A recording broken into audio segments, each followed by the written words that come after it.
Hello friends, આજે હું તમારી સાથે શેર કરીશ જુવારમાંથી ઘરે ધાણી ફોડી અને ધાણી મમરા બનાવવાની રેસિપી.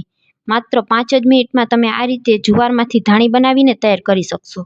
તો આજનો વિડીયો જો પૂરો જોયા પછી તમને સારો લાગે તો વિડીયોને લાઇક કરી ફ્રેન્ડ્સ અને ફેમિલીમાં શેર કરજો. અને મારી રેસિપીઓ તમને જોવી ગમતી હોય તો ચેનલને સબસ્ક્રાઈબ કરવાનું ના ભૂલતા. તો ચાલો શરૂ કરીએ આપણે ધાણી બનાવવાનું અને તેમાંથી ધાણી મમરા વઘારવાનું. તો સૌ પહેલાં આપણે એક જાડા તળિયાવાળા વાસણમાં આ રીતે મીઠું ઉમેરી દેશું અને મીઠાને એકદમ સરસ ગરમ કરી લેવાનું છે. 5 મિનિટ સુધી મીઠાને આ રીતે શેકવાનું છે. ગેસની ફ્લેમને હાઈ જ રાખશું. મીઠું શેકાય છે ત્યાં સુધીમાં આપણે આ રીતની મોટી જુવાર હોય તેવી જુવાર લઈ લેવાની છે. જુવાર તમને બજારમાં આ રીતે 2 પ્રકારની મળશે. એક એકદમ ઝીણી જુવાર હોય છે અને એક આ રીતે મોટી જુવાર હોય છે. તો ધાણી બનાવવા માટે આ રીતની એકદમ મોટી જુવાર હોય તેવી જ લેવાની છે. હવે મીઠું આપણું એકદમ સરસ ગરમ થઈ ગયું છે. તો મીઠામાં આપણે જુવારને ઉમેરી દેશું અને તેને ચમચાની મદદથી આ રીતે મિક્સ કરતા જશું. 1 મિનિટ સુધી આ જ રીતે તેને શેકતું રહેવાનું છે. 1 થી 1.5 મિનિટમાં આપણા જુવારના દાણા ફૂટવા લાગશે. તો હાથમાં દાણા ઉડે નહીં તેનું ખાસ ધ્યાન રાખવાનું છે. 1 મિનિટ પછી તમે જોઈ શકશો જુવારના દાણા આપણા ફૂટવા લાગશે. તો એકાદો દાણો જુવારનો ફૂટે એટલે આપણે તેની ઉપર ઢાંકણ ઢાંકી દેશું. તો હવે તમે જોઈ શકશો કાચમાંથી તમને દેખાતું હશે બધી જ જુવારના દાણા આપણા આ રીતે ફૂટવા લાગ્યા છે અને તેમાંથી ધાણી તૈયાર થવા લાગી છે. હવે ધાણી ફૂટવાનો અવાજ બંધ થઈ ગયો છે તો આપણે ઢાંકણ ખોલી અને જોઈ લેશું. તો તમે જોઈ શકશો જુવારમાંથી આ રીતે બધી જ ધાણી તૈયાર થઈ ગઈ છે. તો ફ્રેન્ડ્સ, જો તમે પણ ક્યારેય આ રીતે જુવારમાંથી ઘરે ધાણી ન બનાવી હોય તો એકવાર ચોક્કસથી ટ્રાય કરજો. ફક્ત 5 જ મિનિટમાં બનીને તૈયાર થઈ જાય છે. અને તમને આજની આ જુવારમાંથી ધાણી બનાવવાની રીત કેવી લાગી તે કોમેન્ટ કરીને ચોક્કસથી જણાવજો. ગેસને ધીમો કરી અને 1 મિનિટ સુધી હજી પણ આપણે મીઠા સાથે આ રીતે તેને શેકતા રહેશું, જેથી કરી અને જુવારનો કોઈ પણ દાણો બાકી હોય તો તે એકદમ સરસ ફૂટી અને ધાણી બની જશે. તો 1 મિનિટ સુધી ફરી પાછું મેં તેને આ રીતે મિક્સ કરી લીધું છે.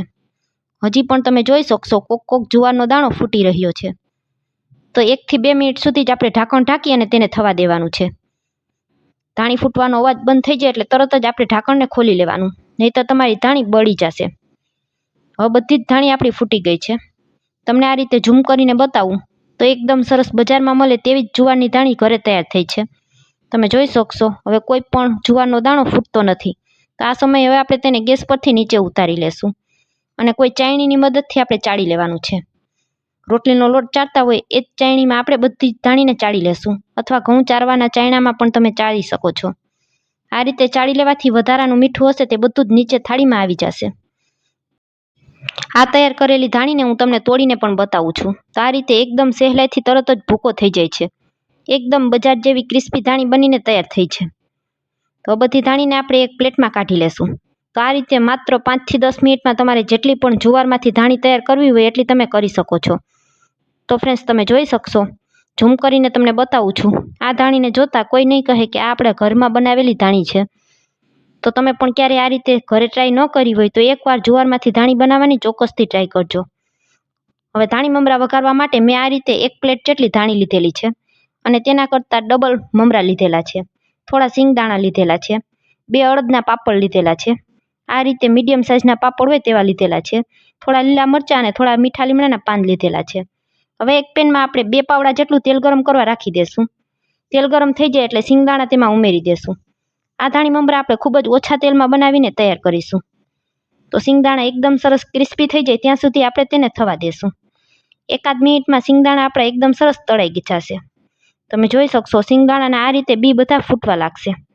તો હવે આપણે તેલ નીતાળી અને બધા સિંગદાણાને કાઢી લેશું. સિંગદાણાને આપણે માત્ર ક્રિસ્પી જ કરવાના છે. સિંગદાણા બળી ન જાય તેનું ખાસ ધ્યાન રાખવાનું છે. તો બધા સિંગદાણાને આ રીતે મેં તળી અને એક વાટકામાં કાઢી લીધા છે. હવે એ જ તેલમાં આપણે અડદના પાપડને તળી લેશું. તો પાપડ પણ આ રીતે 2 થી 4 સેકન્ડમાં જ તળાઈ જશે. પાપડ પણ બળી ન જાય તેનું ખાસ ધ્યાન રાખવાનું છે. બંને બાજુ આ રીતે પલટાવી અને પાપડને તળી લેવાના છે. હવે પાપડ પણ આપણા તળાઈ ગયા છે. તો વધારાનું તેલ છે તેને આપણે કાઢી લેશું. તો અહીં મેં 2 પાવડા જેટલું તેલ મૂકેલું હતું. તેમાંથી પણ 1 પાવડા જેટલું તેલ આપણે ફરી પાછું અલગ કાઢી લેશું અને 1 જ પાવડા તેલમાં આપણે ધાણી મમરા વઘારીને તૈયાર કરીશું. સૌ પહેલાં હિંગ ઉમેરી દેશું, ત્યારબાદ લીલા મરચાં અને ત્યારબાદ થોડા મીઠા લીમડાના પાન ઉમેરી દેશું અને બધી વસ્તુને તેલ સાથે સાંતળી લેશું. લીમડાના પાન એકદમ સરસ ક્રિસ્પી થઈ જાય ત્યાં સુધી આપણે તેને થવા દેવાનું છે, જેથી કરી અને આપણો ચેવડો 1 મહિના સુધી પણ એકદમ સરસ એવો ને એવો જ રહેશે. આ ચેવડાને તમે સ્ટોર કરી અને 1 મહિના સુધી ડબ્બામાં ભરીને પણ રાખી શકો છો. હવે બધા જ લીમડા અને મરચાંને આપણે આ રીતે તેલ નીતાળીને કાઢી લેશું. એ જ તેલમાં અડધી ચમચી જેટલો હળદર પાવડર ઉમેરી દેશું. હળદરને એકદમ સરસ ધીમા તાપ ઉપર તેલમાં સાંતળી લેશું. ત્યાર પછી આપણે ધાણીને મમરા ઉમેરી દેશું. હળદર થોડી સંતળાઈ જાય ત્યારબાદ જ ધાણી મમરા ઉમેરવાના, જેથી કરી અને કાચી હળદરનો સ્વાદ આપણા ચેવડામાં જરા પણ ના આવે. જો તમને વધારે માત્રામાં પીળા મમરા પસંદ હોય તો તમારે અડધી ચમચીની જગ્યાએ 1 ચમચી જેટલો હળદર પાવડર ઉમેરવાનો. મેં અહીં મીડિયમ એવા પીળા રાખેલા છે.